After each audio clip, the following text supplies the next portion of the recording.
Being a straight-A student in high school came easy to Mariah. In fact, she could literally leave her studying to the last minute, whip off a paper, often using her cell phone, and still ace the class. While Mariah's friends suffered with the enormity of the work in advanced placement U.S. history, Mariah could easily pack in the info and regurgitate it. It was just how her brain worked.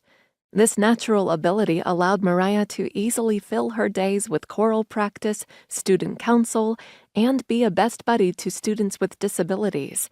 It was no surprise that Mariah got accepted to every college she applied to.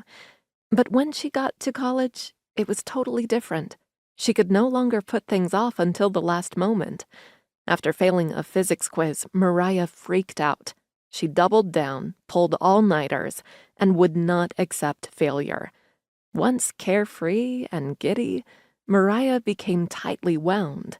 She could not relax or sleep.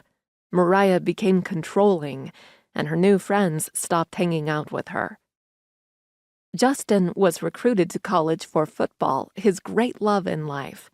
Justin was a hefty linebacker who loved being part of the team.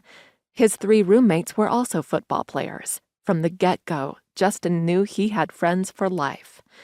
But the team practice schedule was relentless. He couldn't figure out how to get everything done, putting off his papers and problem sets, and wondered why none of his teammates seemed to be struggling too. Justin's anxiety became crippling. He lost his appetite and ultimately lost weight needed for his position. He started to oversleep. Worst of all, Justin's heart was no longer in football.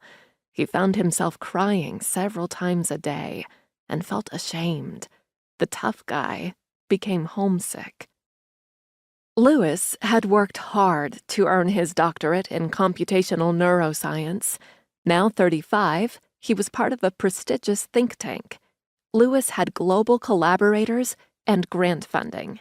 As a first-generation college student, Lewis worked hard to overcome many barriers and expected the same of others.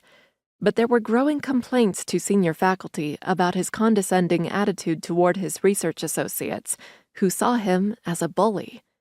Lewis was confused by this feedback. The more he thought about the complaints, which he viewed as unjustified, the more enraged he became. After all, he was contributing to institutional excellence. They should feel lucky to have him. As an avid climate change activist, Kayla decided to pursue environmental design and architecture in grad school. What she didn't expect was the evaluation process, where professors judged students' work in open forums. It was crushing to get feedback in front of peers and visiting scholars. Kayla's comparing mind tortured her. She dreaded every assignment.